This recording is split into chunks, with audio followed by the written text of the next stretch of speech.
Salut à tous, on se rejoint aujourd'hui pour une nouvelle vidéo de test avec un test très attendu depuis que je l'ai reçu, le test du iQOO 10 Pro. Donc voilà, iQOO nous ont habitués tous les 6 mois à sortir, enfin tous les 6 mois, oui à peu près, mais depuis à peine l'année dernière à sortir un modèle tous les 6 mois. Là, j'appellerais ça un modèle de transition. On était sur le génération 8.1 plus, le 8 génération 1 sur le 9 Pro que j'ai gardé 6 mois, tout simplement, parce que je suis passé sur le 10 Pro. Oui, tous les 6 mois, tant qu'à faire, je passe d'un modèle à l'autre. Et là, on a un modèle intergénérationnel avec le 8 plus génération 1. Voilà. Est-ce que ça vaut le coup de changer? Est-ce que vous voulez choisir entre les deux, vous voulez un des deux modèles? Est-ce qu'il faut plutôt se rabattre sur le 9 Pro? Est-ce que plutôt se rabattre sur le 10 Pro? Je vais essayer de vous expliquer tout ça dans cette vidéo. Donc déjà, ces modèles qui viennent de la boutique Trade-in Shenzhen, je vous mettrai un lien d'achat en dessous de la description de la vidéo. Donc après, si tu veux nous soutenir sur un petit don, tu peux juste t'abonner, ça suffira. Franchement, on est déjà très content. Après, si tu veux nous faire un petit don et être un peu plus soutenant avec nous pour notre travail, tu fais un petit don sur Tipeee ou directement avec le bouton rejoindre sur YouTube et tu pourras avoir accès à acheter nos produits à tarif préférentiel, la liste des produits qui arrivent, les vidéos en avance, etc., etc. Il y a tout qui est noté dans la description de chaque vidéo. Alors, il n'y a pas énormément de différence entre les deux modèles. Donc là, ce que je vais faire, c'est que je vais faire les caractéristiques du 10 Pro et en même temps, je vous dirai ce qui a changé par rapport au 9 Pro pour vous montrer un petit peu. Allez, on commence de suite. Donc, niveau des dimensions, 75,5 sur 164,9 sur 9,5 mm d'épaisseur. Donc, il est un peu plus épais et il fait 216 grammes. Il est un peu plus lourd. Voilà, on est sur quelque chose qui est plus épais et plus lourd. Il existe en deux couleurs, en noir et en blanc. Moi, c'est le modèle tout simplement BMW. 89% ce que prend l'écran par la surface totale du téléphone. On peut voir que, alors là, on peut voir que les bordures, je vais pas dire qu'elles soient super fines. Elles sont assez homogènes en fait. Elles sont de la même dimension de part et d'autre du téléphone. Mais je peux vous dire franchement que je m'attendais quand même à mieux. Voilà. Niveau bordure, bon, le 9 Pro c'est à peu près pareil. Mais je trouve que niveau bordure, elles sont quand même assez voyantes, assez grosses et assez épaisses. Bon. On va dire qu'ils ont fait au mieux au vu du téléphone, hein, mais bon, je trouve que quand même, je m'attendais quand même à quelque chose d'un peu plus optimisé, mais on va pas chipoter. À l'avant, tu as un grand écran 6,78 de type AMOLED, le même écran que sur le, non, enfin, pas tout à fait le même écran, les mêmes caractéristiques, donc c'est bien un 6,78 qu'il y avait sur le 9 Pro de type AMOLED pareil, 1500 CD, c'est la luminosité max, sauf que cet écran-là, on est passé de LTPO 2.0 à LTPO 3.0. Du coup, tu gagnes en autonomie. Voilà, donc ça va consommer moins d'énergie. C'est un écran qui est toujours 2K, donc définition 3200 x 1440, un écran qui peut monter jusqu'à 120 Hz et qui a le rafraîchissement variable. Voilà. Sachez que mon test a été fait en rafraîchissement 120 Hz, pas en variable, parce que du coup, je trouvais qu'en variable, il y avait trop de... C'était pas fluide comme j'aime. Voilà, c'est sûr que quand tu l'utilises tout le temps en 120, il n'y a pas mieux. Allez, on va s'intéresser de le petit trou là, c'est quoi? C'est un 16 mégapixels de chez Samsung avec une reconnaissance faciale. Alors, reconnaissance faciale qui marche nickel, il n'y a rien à dire là-dessus, c'est plutôt rapide. En dessous, tu auras le type C, tu auras double nano SIM, pas de possibilité de mettre une carte supplémentaire, ça vous avez l'habitude. On aura un haut-parleur, deux haut-parleurs ici, donc haut-parleur stéréo, on verra tout à l'heure à la fin de la vidéo. Bon, je m'attends à que le parleur d'en bas marche plus fort que la parleur d'en haut, ça c'est plutôt logique. Ensuite, sur le côté gauche, on n'aura rien. Au-dessus, on aura un port IRC. Sur le côté droit, on aura le bouton bleu qui est le bouton power et le bouton volume plus moins. À l'arrière, on a... en fait, il est coupé en deux le téléphone. Donc, on a... Contrairement à l'ancien 9 Pro, on a une sorte de simili-cuir, voire du vrai cuir. J'ai pas bien regardé parce que ça, on va dire que c'est pas le truc qui m'intéresse le plus. Donc avec le logo iQOO et les couleurs de chez BMW, parce que c'est un téléphone qui est un partenariat avec BMW. Et je trouve quand même... Alors ça, c'est un avis subjectif de moi. Je trouve qu'il est moche. Autant dire de suite, je préfère 1000 fois mon iQOO 9 Pro niveau design. Pour ceux je peux pas, je filme avec là. Pour ceux qui veulent voir, il suffit d'aller voir sur internet, vous comparez les deux. Mais honnêtement, là c'est discutable. Je trouve que c'est une faute de goût. C'est moche. Du noir avec, ça va pas ensemble. Ils auraient mis un petit liseré, tu vois, je sais pas, un truc de couleurs différentes avec les couleurs BMW autour et tout pour démarquer ce bloc photo. Je veux bien. Donc le bloc photo, on le voit bien, il est là. mais honnêtement, je trouve ça moche. On peut voir là V1+, qui est une puce qui est dédiée exprès à la photo. Voilà, qui a été, je sais pas s'il était dans le 9 Pro déjà, je me rappelle plus trop. Donc dans le X80 Pro et de vieillir. Donc niveau photo, vous allez voir que je dis pas, on verra tout à l'heure. Hop là, j'ai activé le mode ne pas déranger, je voudrais pas qu'on voit mes notifications. Alors au niveau de la photo, donc tu auras quoi? Tu auras un 50 mégapixels GN5 Samsung en ouverture 1.88. Donc c'est exactement pareil que le 9 Pro, sauf que l'ouverture, elle est plus élevée. Donc tu vas perdre en captation de lumière. Voilà. Après, tu as un grand angle 50 mégapixels Samsung en ouverture 2.27, un téléobjectif 16 mégas Samsung en ouverture 2.2, et bien sûr la caméra gimbal qui est propre à Vivo. C'est la caméra gimbal, c'est comme les caméras sportives, sport en fait, quand tu cours ça ne bouge pas. Le résultat est plutôt impressionnant, c'est que Vivo qui fait ça. Et on continue avec, donc je vous l'ai dit, il y a la puce V1+, qui est là exprès pour traiter la partie photo, il y a une zoom optique x3 et un zoom numérique x40. Et comme je vous l'ai dit dans le dernier test que j'ai fait, petit partenariat avec Origine de Vivo, du groupe Vivo France officiel Facebook, c'est lui qui a donné son avis objectif. En fait, il a accès aux photos avant l'avant-première.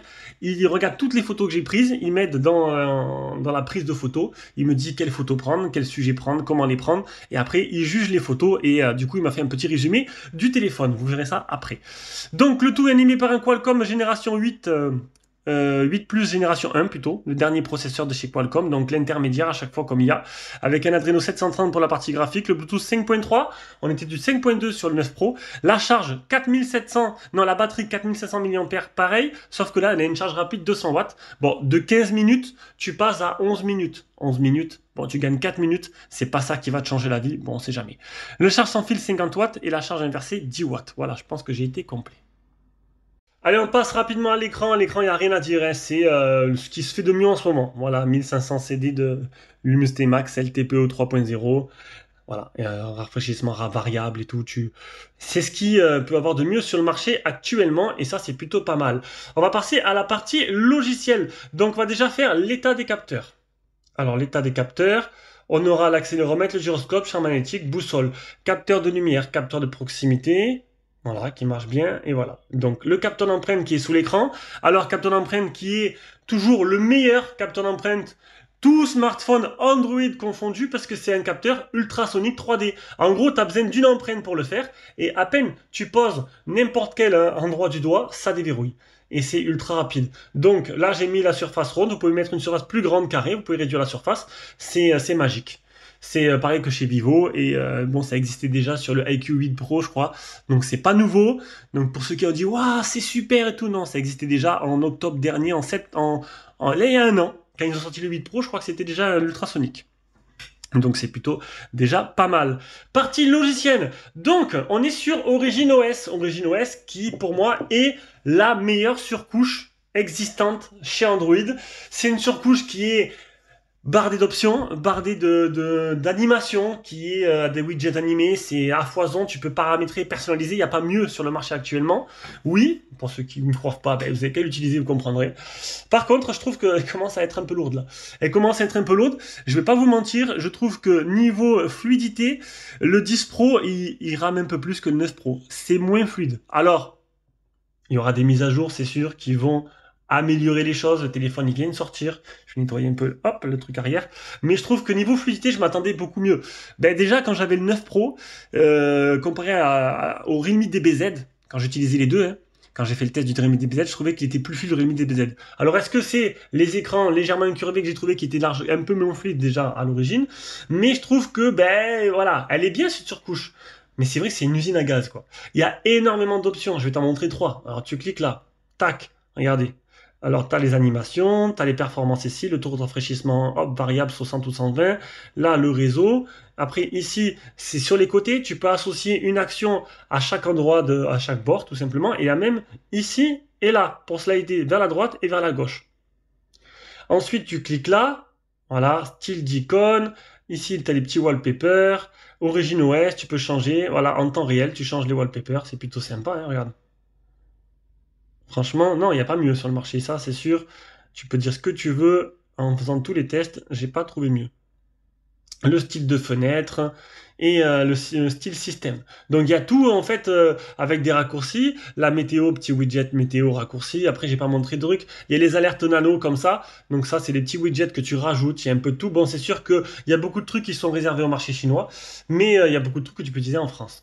Tu peux voir le téléphone, il est 100% en français, allez, 98-96% en français, il reste pas grand chose en chinois, ce qui reste en chinois tu l'utilises pas.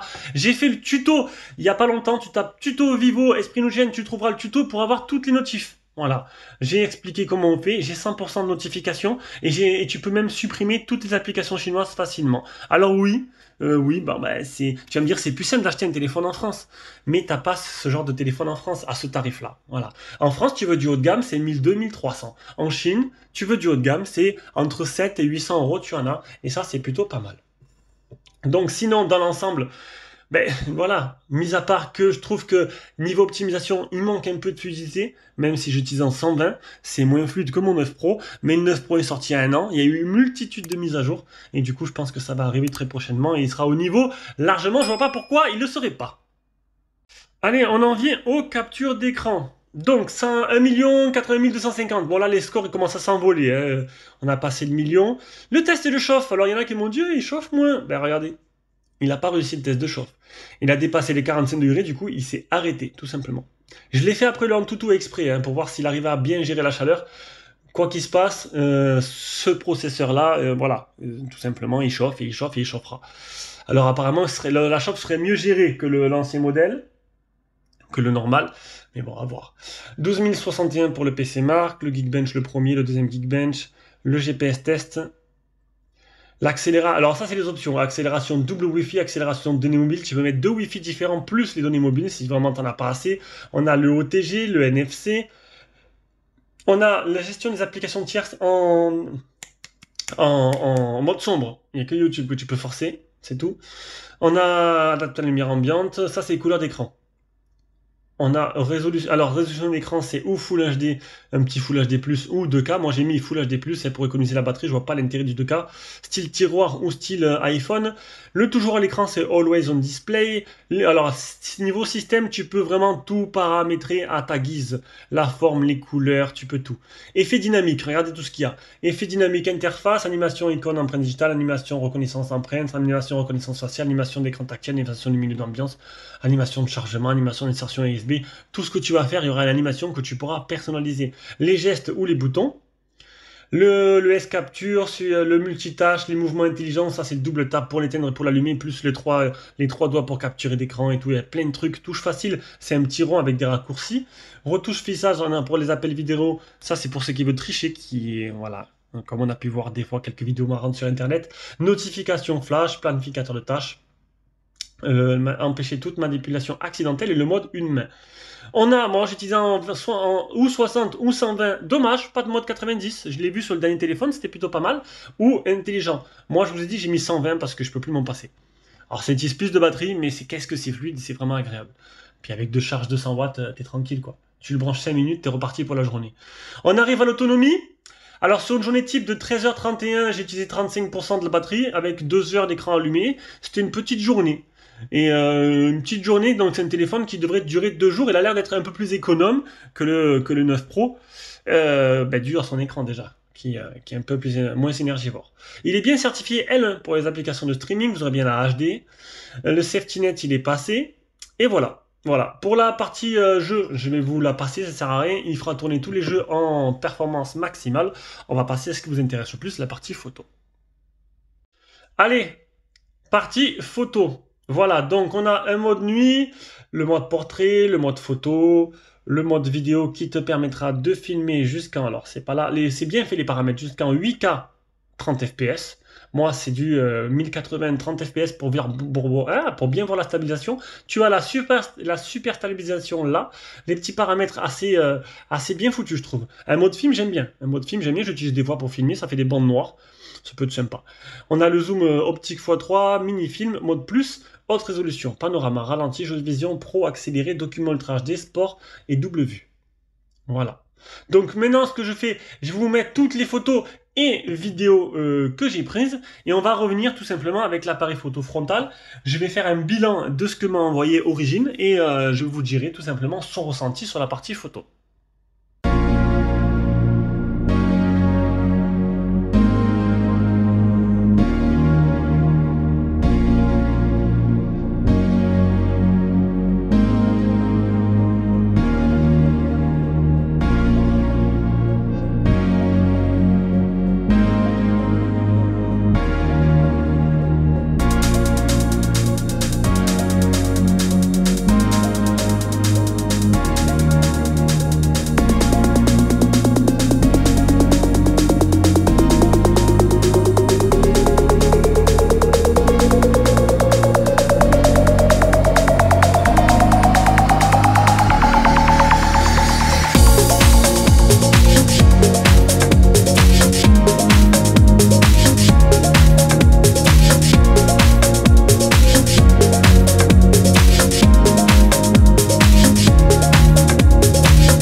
Allez, du coup, on se retrouve avec cet appareil photo frontal, un appareil photo frontal qui te permettra de filmer jusqu'en Full HD 30 fps. Et oui, donc du coup, tu peux voir toutes les photos directement dans notre fichier Google Drive qu'on a créé exprès. D'ailleurs, on a mis nos liens dans la description, il y a toutes les photos de tous les téléphones. Si tu as envie de faire des comparatifs et tout, c'est le moment. Donc voilà, tu peux revoir toutes les photos. Et là, maintenant, je vais te faire un bilan. Voilà, je vais te faire un bilan, je vais te lire un peu ce qu'a jugé sur les photos origine de Vivo France. Et on y va de suite. Allez, c'est parti. Donc c'est parti, alors on va essayer de faire une petite animation. Donc eh bien je commence par le selfie, de bons détails sur ta face, mais sympa, mais un arrière plutôt mal géré, ce n'est pas un flou mais ça fait un peu bouilli. Sans parler des autres lumières plutôt brûlées, c'est blanc de chez blanc au niveau du ciel, ça pique les yeux. Niveau grand angle, c'est propre mais on voit une différence de collimétrie entre la normale sur l'arrière de la voiture et la normale. Je me base sur les plantes pour comparer le buisson au fond. Pas trop de déformations sinon c'est bien. Le capteur principal, comme je t'ai dit, j'ai l'impression d'être sur le X80 Pro, modèle européen. Ça manque de détails dès que tu viens cropper, agrandir l'image. Du coup, tu n'as pas l'effet waouh. De nuit, rien à dire, c'est monstrueux, mais pas de quoi casser trois pattes à un canard. Le gap entre le 9 Pro et le 10 Pro est minime.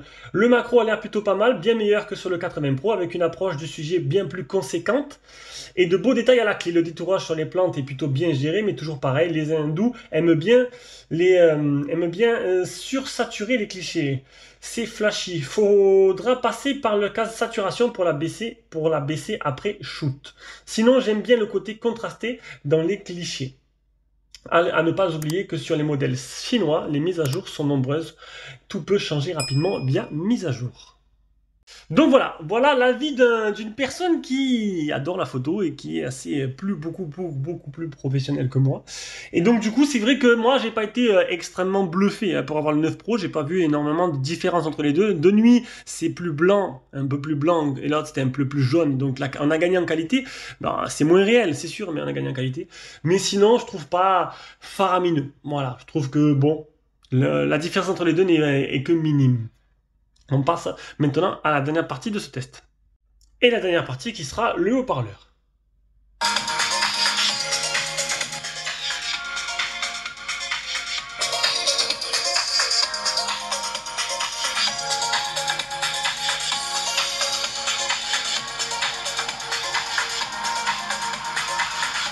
Bon, double parleur stéréo, pas de basse, mais c'est pas trop de basse, ça c'est pas un peu le but, c'est un téléphone, et c'est sûr que, bon, toujours le parleur du bas, qui est beaucoup plus puissant que le parleur du haut. À quand, je le répète, mais à quand les haut-parleurs similaires en haut et en bas, ce serait plutôt pas mal.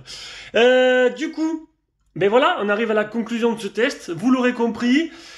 C'est un téléphone de transition. Si vous voulez vraiment un IQ, payez le moins cher et prenez le IQ 9 Pro. Surtout que pour l'instant, il est aussi bien, voire mieux sur certains trucs. Même si on a une petite évolution technologique sur certains petits détails sur le 10 Pro. Est-ce que ça vaut le coup de mettre plus cher pour si peu, ou attendre peut-être le 11 Pro pour avoir vraiment une cassure générationnelle entre les modèles. Mais, oula, c'était technique ce que j'ai dit. Je me surprends. Mais voilà, donc vous avez mon ressenti, vous avez le ressenti de la photo d'origine de Vivo France, et voilà, j'espère que ça vous a plu. Moi, c'est le design qui me choque, je trouve qu'il est pas très joli, je trouve que là-dessus, IQ, les ingénieurs, c'est du mauvais goût, quoi. Bon, après, chacun son truc. Allez, bisous, ciao, ciao.